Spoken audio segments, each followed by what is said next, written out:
Hey guys, welcome to Ask Shane Anything. This is a show where you can literally ask me pretty much anything.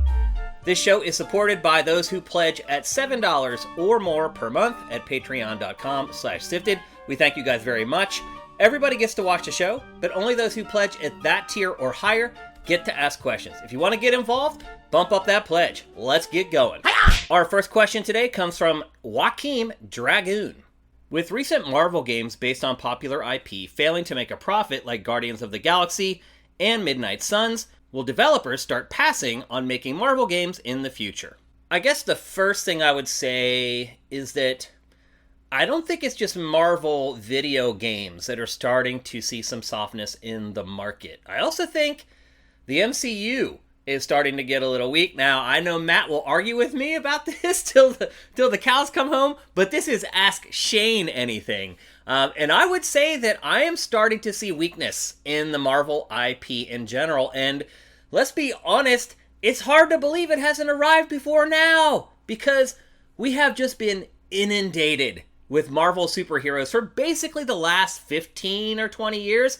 It's kind of surprising that people haven't burnt out on it already. Now, obviously, not that long ago, we had a big conclusion to the story arc that people were following for a really long time. I think it's reasonable to accept that people would maybe start burning out on Marvel, or at least would be like, you know what, I'm ready to take a break after something that literally goes on for over a decade, and then there's a big culmination. And let's be honest, they did a pretty good job at the payoff for that. So I think it's only human nature for people after a while to, I wouldn't say lose interest, but have their interest diluted a little bit when they've been consuming the same thing for so long. It's just like eating the same thing for lunch every day. By Friday, you're like, you know what? I don't want another ham sandwich. So I don't think that it's a sign that the IP itself is weak. I think it's just human nature taking over. Now, video games. Do I think that they're softening in the market for Marvel games? I would say that Marvel video games are facing a tough audience. I think it's really hard at this point to please people with Marvel video games, because with Marvel games, not only do you have people who love games and know games very well and know a good game from a bad game, but they also know Marvel really well, like really well. I mean, it's the wheelhouse. And so it has been surprising a little bit that these games haven't done better, but I just feel like a lot of people who are looking at Marvel games are just really, really picky. Now, I'm not saying that Marvel's Avengers or Midnight Suns or any of these games that haven't done great deserve to do better than they have done.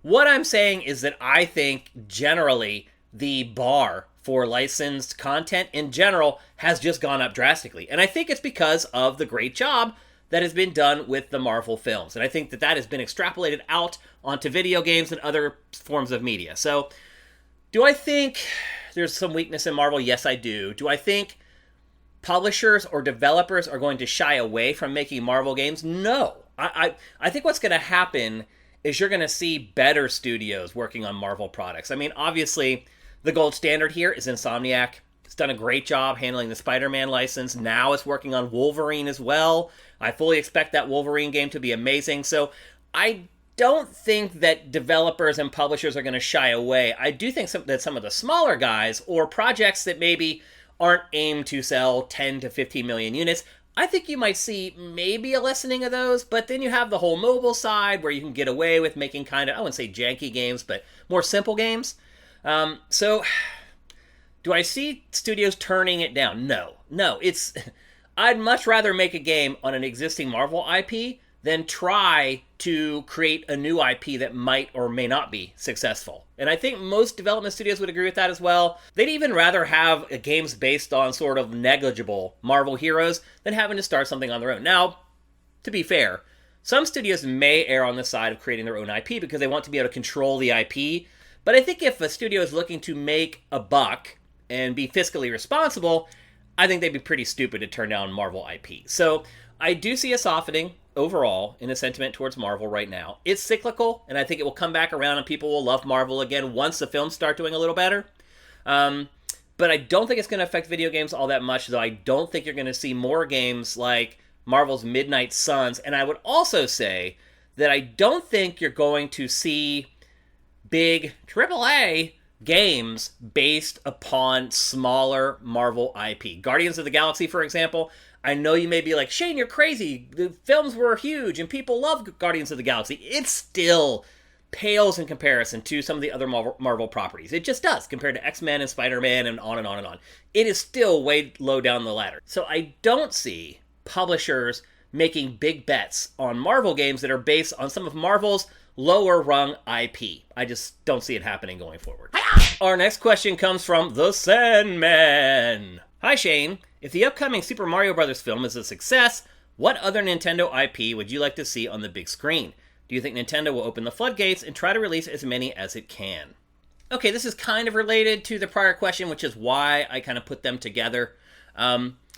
First of all, it's pretty much a given at this point that the Mario Brothers movie is going to do gangbusters. I have not seen a single person criticize any of the trailers that have been released for the Mario Brothers movie yet. I mean, that's tough. I can't think of the last film that just had unanimous praise leading up to its launch. Now, is there a chance it's not as good as people think? Absolutely. Will it affect, and if it is, will it affect how it does on down the road?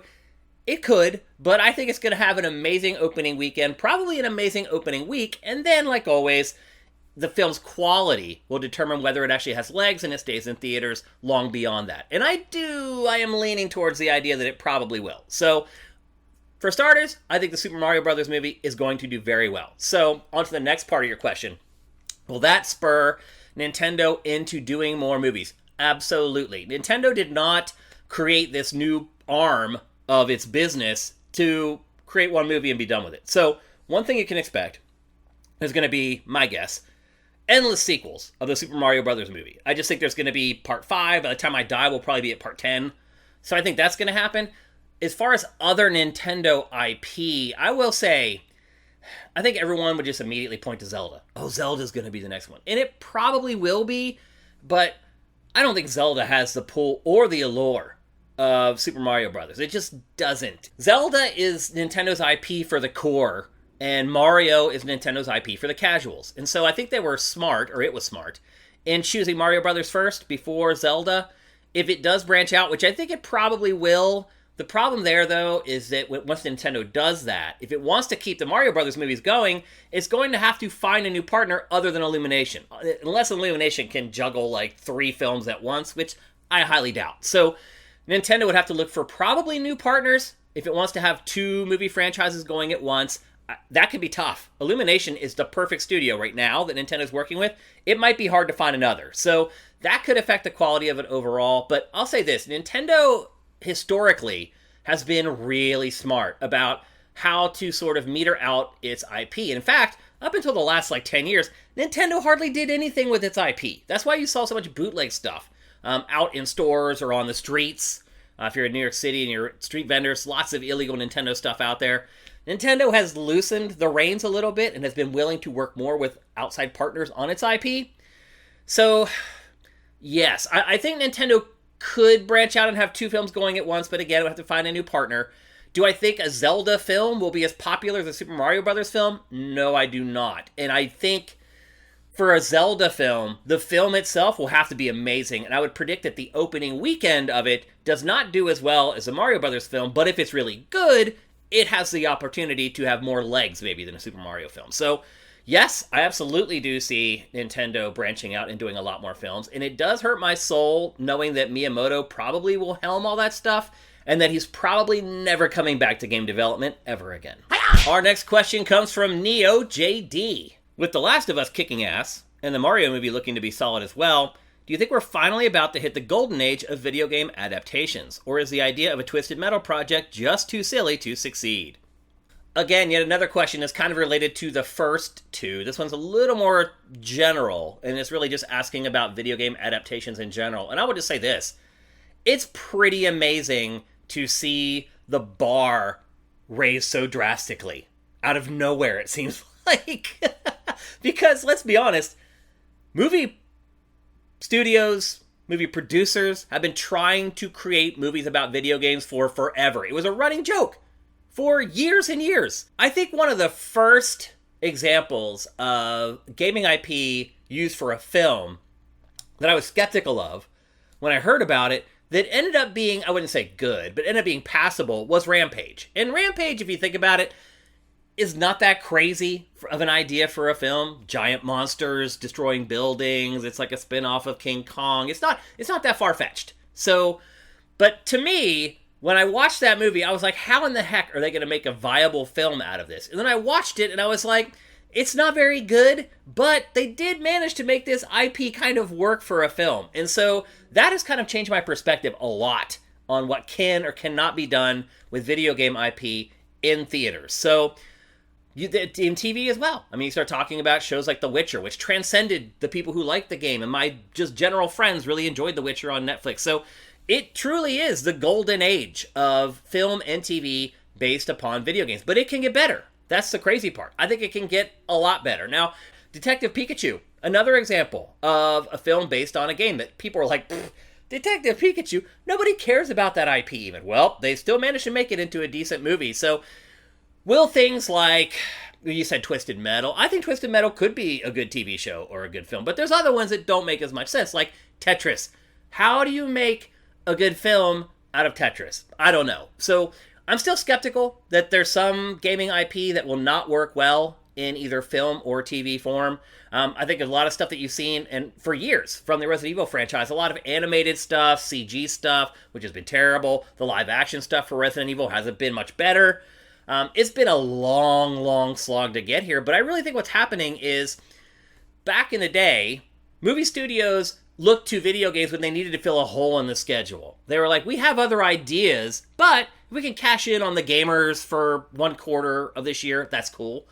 I think over time they've realized that, like, they don't have better ideas than the plots in video games. And video games already have a built-in audience of fans who may be willing to consume that. So I think once they realize that, they're like, you know what? Maybe we need to start taking this video game stuff a little more seriously than we have been. And I think you're seeing that in the overall quality of the TV shows and the films that we're getting now. So do I think that we're in the clear and all gaming movies or gaming TV shows are going to be great from here on out? Hell no. Do I think that things have improved drastically? Absolutely.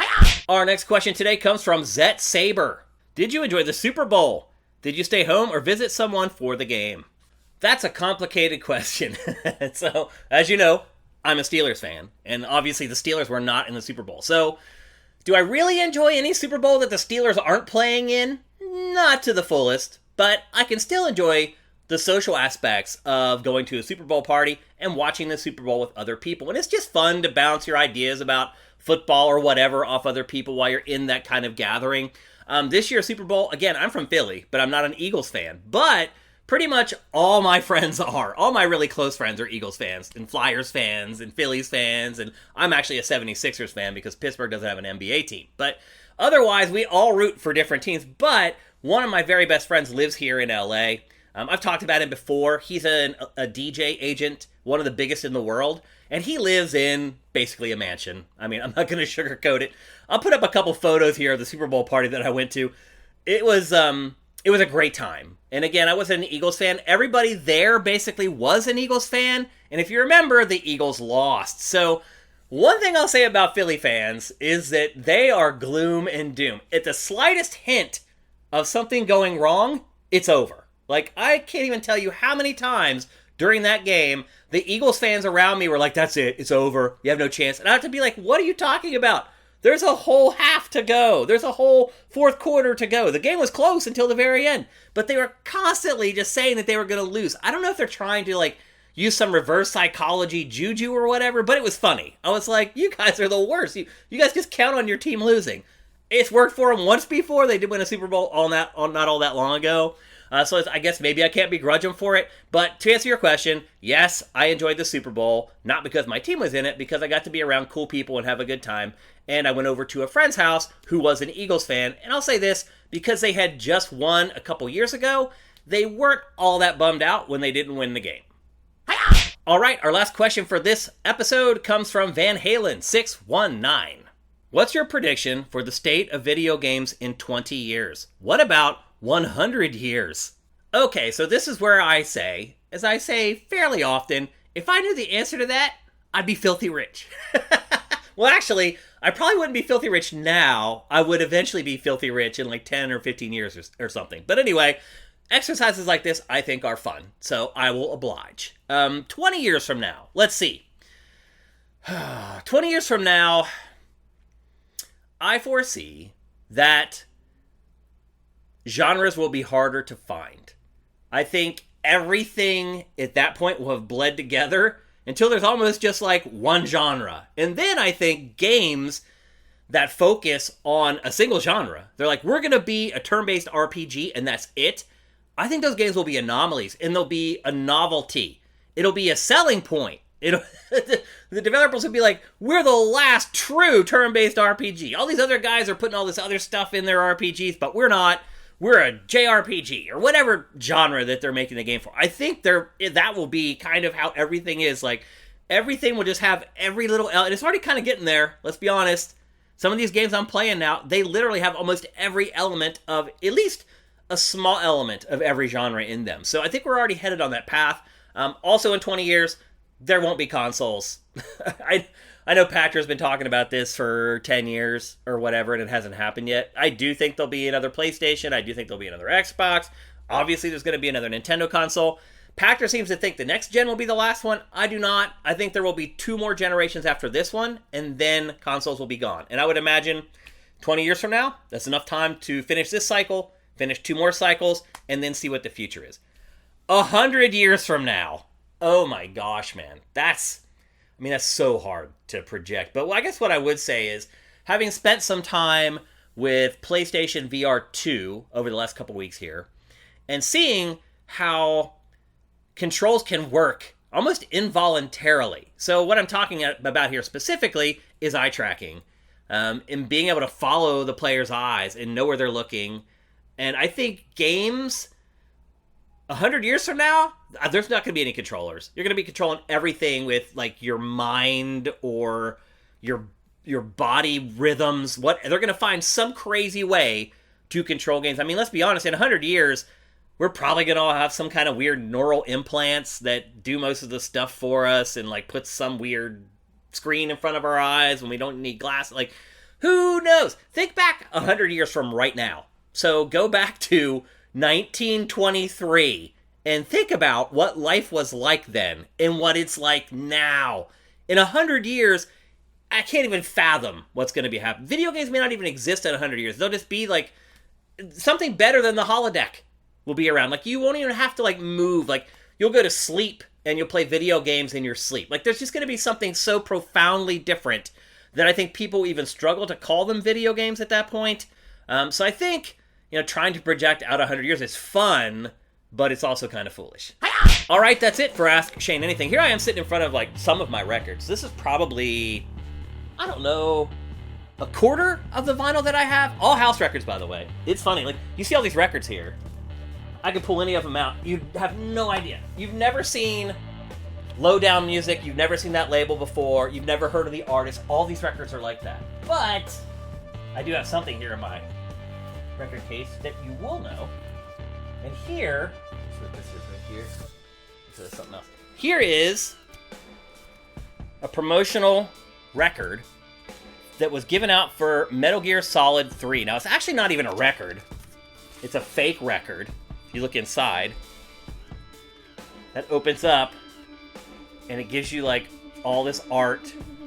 It's basically a fake vinyl 45 record for Metal Gear Solid 3. I don't know how much this is worth right now. I'm guessing it's worth at least something, but it's been sitting on this shelf with all my other records for a really, really long time now, and that's where it's going to stay. It's going to go right back there right now. So anyway, thanks for watching Ask Shane Anything. Again, this show is only possible because some of you guys are pledging at $7 or more per month. Again, thank you so much for being so generous. While anybody can watch the show, if you want to ask questions, you do need to bump up to that $7 or more per month. So if you want to get involved, do that. Regardless, we appreciate everyone who gives us anything. Literally every dollar makes a difference to us, and every single one of our patrons matter. So thank you guys, and we'll see you next time.